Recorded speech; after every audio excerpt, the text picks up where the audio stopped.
Latest news updates కోసం ఇప్పుడే download చేసుకోండి media effects app. Welcome to media effects. Lok Sabha ఎన్నికలు 2024తో పాటు 2 రాష్ట్రాల అసెంబ్లీ ఎన్నికల కౌంటింగ్ సమయం ఆసన్నమైంది. యావత్ దేశం ఎంతో ఉత్కంఠంగా ఎదురు చూస్తున్న కౌంటింగ్ ప్రక్రియ రేపు అంటే మంగళవారం జరగనుంది. ఇందుకు సంబంధించిన ఏర్పాట్లు పూర్తయ్యాయి. ఈ నేపథ్యంలో కేంద్ర ఎన్నికల సంఘం కీలక ప్రకటన చేసింది. కౌంటింగ్ కు ముందు రోజైన నేడు అంటే సోమవారం మీడియా సమావేశం నిర్వహించనున్నట్టు ప్రకటించింది. ఈ మేరకు మీడియా సంస్థలకు ఆహ్వానం పంపింది. పోలింగ్ ప్రక్రియ ముగిసిన అనంతరం ఎన్నికల సంఘం ఈ విధంగా మీడియా సమావేశం నిర్వహించడం ఇదే తొలిసారి కావడం విశేషం.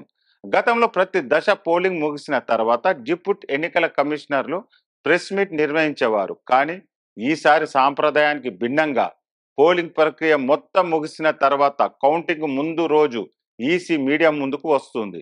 దీంతో ఎన్నికల సంఘం వెల్లడించబోయే అంశాలపై ఆసక్తి నెలకొంది. ఆంధ్రప్రదేశ్, ఒడిశా అసెంబ్లీ ఎన్నికలతో పాటు 543 లోకసభ స్థానాలకు రేపు ఓట్ల లెక్కింపు జరగనుంది. ఉదయం 8 గంటలకు ఈ ప్రక్రియ ప్రారంభమవుతుంది. ఇందుకు సంబంధించిన ఈసీ ఇప్పటికే కీలకమైన సూచనలు చేసింది. పోస్టల్ బ్యాలెట్ ఓట్ల లెక్కింపు కోసం కూడా ఎన్నికల సంఘం కీలక మార్గదర్శకాలు జారీ చేసింది. ఈవీఎం, వీవీప్యాట్లు, పోస్టల్ బ్యాలెట్లకు సంబంధించి అనుసరించాల్సిన ప్రక్రియ సూచనలు చేసింది.